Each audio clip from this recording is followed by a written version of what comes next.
back to the channel, boys and girls. It has been a while since I've posted on YouTube. Mostly because since November I've been trying to do tuning and all the weak points and stuff that I need for the tuning for the car. So at the moment, car started out at 14-pound springs, making close to 20 pounds of boost. I had to drop all the way down to 8 pounds of springs and sit around 10 to 11 pounds of boost, with swapping from E85 to 93 pump gas for the fact that my injectors and my fuel pump can't hold up to that much boost on E. So we're swapping it to pump gas for now. And the other fact is that pump gas is so much easier for me to just get. Obviously E85 is 30 to 40 minutes out and I can't drive the car out there, so I have to go with a 5-gallon jug, and it just got annoying. But right now, as you can see, I have the GoPro on. I'm gonna do a little POV view of me driving the car, data logging it. This will be the first data log for the revisions for 93 tune on the twin turbo Mustang and 11 pounds of boost. We're just gonna see how it goes. I did have to put a new fan in. My cooling fan broke, so I put a new cooling fan in. At the moment, I'm letting it run, and hopefully the car doesn't overheat and the temp is at a good temp spot.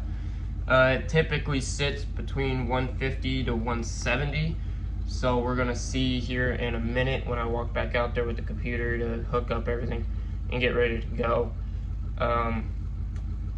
But should be good. Hopefully I'll have this car tuning wise done by next week fully, as long as we don't run into any more issues on the car, obviously.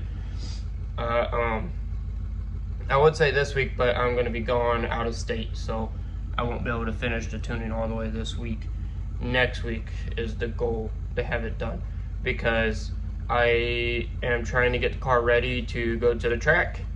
And yes, the car is still on stock transmission. I have to get the Turbo 400 still and all the parts for it to swap it, but this will be the last time I'm rebuilding and doing anything with this trans. The moment this trans breaks, the car is sitting until Turbo 400. With that being said, I am hopefully going to run a 10-second pass at the track. My predictions is it'll be a 6-second, something in the 6's 1/8 mile with a 10-second quarter mile, or the tracks, or my trans is gonna break and I'll run like a 6, 7, 1/8 mile and 14, 15 second quarter mile. We're gonna have to see how it goes. I do know, since my car's an 06, the moment I run a 10-second pass, I'm sure they're gonna tell me to stop running and get a cage. I gonna wait to see what the car actually runs and does before I put a full cage in, but that's kind of expected. I won't be too mad if I run a 10-second pass and they tell me to stop. Hit my goal, one of my goals for the car going back out. But the goal is the car to have running 9 seconds and with a Turbo 400. So hopefully I can get that done this year, but we'll have to see. See you guys when I'm driving the car.